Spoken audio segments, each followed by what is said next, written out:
Well, a very warm welcome to another vlog. This time around, I want to experiment with creative or artistic techniques in photographing wetland birds. I've made my way down to County Wexford, a hotspot for birders in Ireland, and I've come to a location that actually has 5 species of terns nesting here. It's towards the end of the season, end of July. Many of the adult birds from the Arctic Circle will be migrating, leaving the nest, leaving the young birds behind and migrating down. So hopefully I'll get an opportunity to photograph some wading birds. But my first stop will be experimenting with a technique I haven't used in quite some time. It's panning. And I just had an idea to photograph these stunning terns, the most beautiful birds, against a subtle background. So I'm going to set up here and look for a subtle background where there's not too much dark greens in the background. And then wait and hope that some terns will fly by. The nesting island is out here. It's chaotic and I can hear the sound. I'm not sure whether the mic is picking it up, of the terns calling. So I'm going to get myself set up here. I have the heavy duty Manfrotto 055. This is not the carbon fiber version. It's aluminium. It's a hefty, good solid tripod. I know it's not going anywhere. I'm using the Manfrotto video head, my preferred head for any bird photography. It's just wonderful the way, the smoothness at which the head moves around, better than any gimbal I've ever used. And I'm going to put the 400mm lens up here now. I have a 1.4 converter on and we're just missing the camera from this end. So I'm going to start with that technique of panning to try to get an artistic image of a tern flying by. I'm going to try to get the head as sharp as possible, though I'm not overly fussed about getting sharpness, critical sharpness in the head of the bird. I'm really looking for an effect. The first step for me is to locate my background, to take a few experimental shots just of the background, to see what shutter speed, what panning speed will work good for me. And then the difficult bit, we're going to try to get a tern in there somewhere.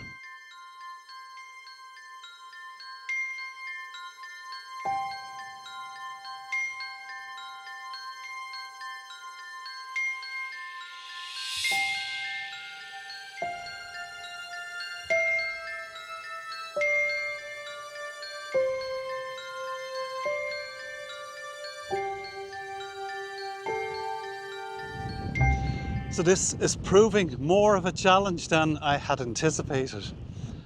There's a few issues that I'm trying to sort out. The first is the wind. So let's talk about the wind and the effect it has on the birds. The location I've picked, I'm looking in this direction, away from the light, in the hope that the terns will fly by, and they have done that. I observed for a while and I noticed a few terns are feeding along the shore here. But they're flying into the wind. And to get that panning technique, I need a good bit of movement from the terns. And they're just really holding themselves up in the wind and moving forward far too slowly to create that blurred background. So that's the first issue. The second issue is that lovely grey day has disappeared. And it's been replaced by a gloriously hideous blue sky, which, as you know, is not ideal for this type of photography. The plumage on the birds is white, so managing the light is difficult. And the third issue that I have, the most unusual issue, is that to shoot at a 60th or an 80th of a second to achieve the blur, there's too much light coming into the camera. I'm shooting at f13 or f14. So I'm thinking about putting the 1.7 converter on to reduce the amount of light getting into the camera. And this is indeed a very, very unusual problem for bird photography, because most of the time we're trying to get more light into the camera rather than less light. Actually, these prime lenses come with a little clip out filter. I don't have any neutral density filters for it, simply because I have never before needed one. So I'm going to have to move locations once again. I'm up on a height now looking down, and hopefully as the afternoon progresses the light will improve, but I need to find that location where the wind is blowing into the direction that the terns are flying. So we'll stick with it and see where the afternoon lands us. Well, in many respects it's been a frustrating afternoon. The light, the direction of the wind, just the accessibility to the terns and finding a route that they're continuously flying through was difficult. But the best I found for light was in this direction, and sometimes the terns are flying probably from the sea or the other side of the lake across the reeds here, and I have a window of about 20 or 30 yards where they come down onto the lake and fly directly across the water. I found 100 to 1/80th of a second really worked, more so 1/80th of a second, to get the bird sharp around the head, blurred wings, and just an abstract background of the water. Well, I've also taken a few images of the terns at standard shutter speeds, about 1/2000th of a second. Usually of them just hovering in the air. And I've also shot that pose of them just hovering at 1/80th or 1/60th of a second. The intention is that they're quite still in the air, but they're moving their wings. So I've three types of images that I've taken out from this afternoon. One or two where the terns are as I had planned to get them, flying low against the water, and a very abstract image. One hovering with the wings blurred, and one standard image. So I'll put them up there now. So I'm going to move on now and look at another artistic or creative technique when photographing wetland birds.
So the second technique that I want to explore this evening, about half an hour to sunset, is my number one guideline to myself on nature, wildlife, macro photography. And that's perspective, to be at the eye level of the bird. And to achieve that for wading birds, I need a ground tide today. So I found a place.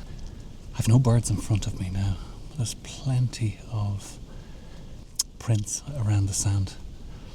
The sand's a little bit browny outside, but I'm quite hopeful.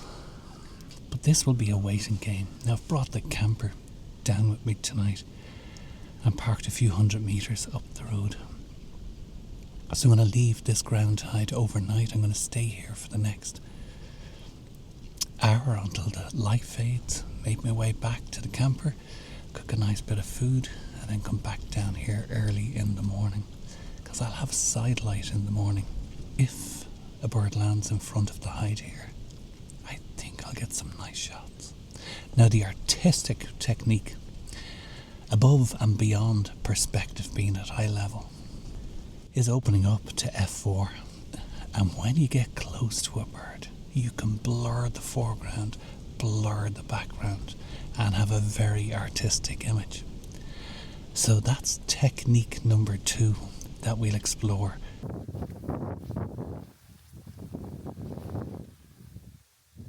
So here I am with failed audio at about 5:30 in the morning, explaining the importance of keeping low and the challenge of getting into the hide without disturbing any of the birds. So I've successfully made my way to the hide without disturbing any of the birds that are quite distant at the moment. I can hear black-tailed godwits chattering, a grey heron, black-headed gulls squabbling. They're all quite distant, so this is really going to be a waiting game, and I need a little bit of luck to place a bird, and I'm not too particular, between my blurred foreground and my blurred background and the bokeh. It really looks beautiful in the back of the camera here. If I get a bird 10, 15, even 20 yards away, I'll be delighted. So I'm going to wait it out for a couple of hours and hopefully we'll get that artistic image. It's about an hour after sunrise now, and I had a flurry of activity. I'm exhausted from taking photographs and shooting video. I had a black-tailed godwit, a redshank, 2 snipe, and the snipe were positioned around these reeds that I mentioned. They didn't stop perfectly. I've a tern in front of me now. So the number of common Arctic terns flying by, very low. So got a lovely perspective on them, which is quite unusual. But the star of the show was a white-winged black tern. I couldn't believe it. I heard there was one down here, but to see it right in front of the hide. There's more terns flying here. So the wading birds are feeling more comfortable landing in front of the hide and paying it little attention, if any. So the plan has gone well. I'm going to make one slight adjustment. You'll notice here I have the camera raised slightly just to utilise the Manfrotto video head, which allows me to to pan and shoot a smooth video. But I've noticed that there's a very small section running across the centre of the frame that's in focus, and that's not the bird. And I may adjust that, but then I'll lose the versatility that the Manfrotto head gives me.